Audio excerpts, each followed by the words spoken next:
Hello, and welcome to another episode of Daily Reflections. Pastor Sean coming to you from my living room today, and it's pouring rain outside, so we decided to bring the broadcast inside and record right here from my living room, sitting on our new living room furniture that I'm very, very excited about. Let me give you a quick update and just give you a few heads up on what's going to happen Sunday.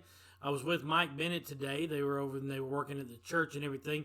And he asked me a very poignant question. He asked me what we were going to do about the offering. And so I told him that there would be a position right there next to the back door leading out to the ramp that Mike would stand, and you can pay your offering as you leave the church. That was actually the only question he had.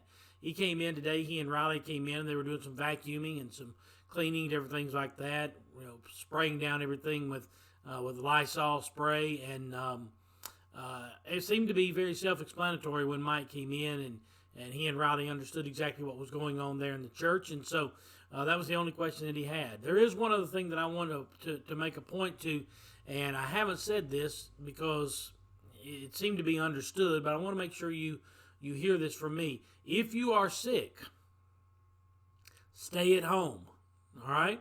If you've had any of the COVID-19 symptoms, if you've had a cough, if you've had, if you've been sick for the last 14 days, if you've had any kind of continuous fever for the last 14 days, please stay at home. All right? Please stay home. Don't come to church sick and give it to everybody, and then we start this whole vicious cycle all over again. So if you've been sick in the last 2 weeks, stay at home. Give it another week or two, and then come on back to church. I've already heard from some folks who said, Pastor, this is not our week. We'll be coming back next week, and that's perfectly fine. That may be you. That may be you that says, hey, you know what, Pastor, I'm going to give it one more week and just see what happens. And so that's perfectly fine. That's completely 100% up to you. As I said earlier, it's a rainy day outside. And the Bible tells us something very specific about the rain. The Bible says that it rains upon the just and the unjust. The just and the unjust. The rain falls upon both of them equally. Now, what does that mean? That means that good things happen to good people and good things happen to bad people. Bad things happen to good people and bad things happen to bad people. And we are to take it just like we take the rain. We're supposed to continue on with life knowing that that rain is going to bring new life.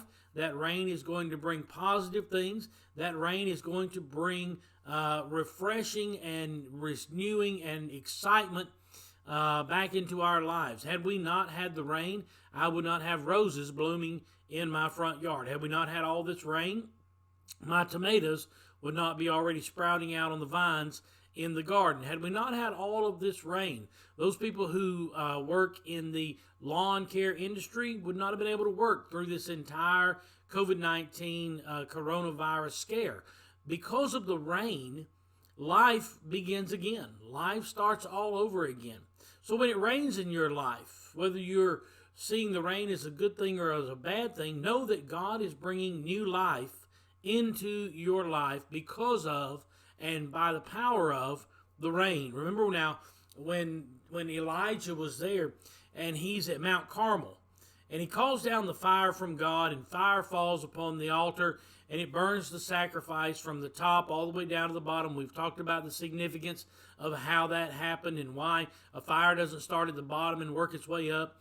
It starts at the top and works its way down with God. God's fire starts at the top and works down. Man's fire starts at the bottom and works its way up. And we talked about how the fire came and it destroyed that sacrifice, and it destroyed everything. There was a famine in the land at the time, and Elijah, he goes and he kills all the prophets of Baal, kills every one of them, slays them all the way down the river, and they're just dead on the side of the road there. And then he climbs up the mountain. He climbs up the mountain with his servant, and he goes up there and he puts his head between his knees and he begins to pray. That means that he sat down on the ground, put his head between his knees, and he began to pray and call out to God to break the famine. And he sends his servant out, and his servant goes out, comes back, says, I don't see anything. He sends him out again, comes back, doesn't see him. He sends him out 7 times, and that 7th time he comes back and says, I see a small cloud about the size of a man's hand. And he tells him, he says, go and run and tell Ahab to pick up his chariot, get in his chariot, and leave, because I hear the sound of an abundance of rain. And that rain brought refreshing to the nation. It brought new growth to the nation. It brought new life to the nation. It wasn't very long after that Jezebel is killed, Ahab is slain, and new life is breathed into the kingdom. Now, what God is saying to you today is, it may rain a little bit in your life. There may be some days where it doesn't seem like everything's going good. Everything may be struggling. It may be rough on you. There may be hard times that come your way. But those hard times, those rainy seasons in your life will bring about new life. New life and new growth. And that's what we're looking for. God is looking for you to produce good fruit that's pleasing unto you. And the only way you get fruit off of a tree is if you have a little rain. If you have some rain come into your life, if you have some rough times, if you have some challenging times, if you have some times where you feel like you're a million miles away from God, just know that God is using that time to prune you and to prepare you and to water you and get you ready for the next season of growth. Paul tells us, he said, I planted, Apollos watered, but God gave the increase. There has to come a time of rain. There has to come a time where the rain falls on the just and the unjust. And the just look at it as a good thing. It's a good time for us to experience spiritual growth. The unjust look at it as a bad thing.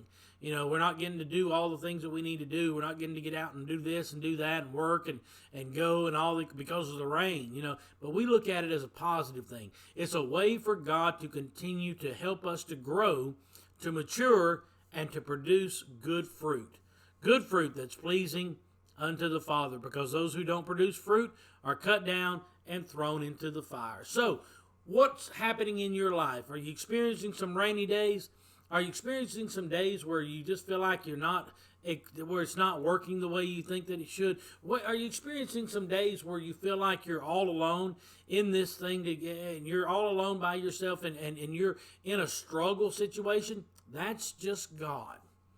Too many times we blame the things that happen to us on the devil, but it's not always the devil. Sometimes it's God raining on your parade so that he can produce good fruit in you. Let God pour the rain out on you. Let God pour the Holy Ghost rain out on you, and watch what will happen. From my living room this afternoon, this is Pastor Sean coming to you.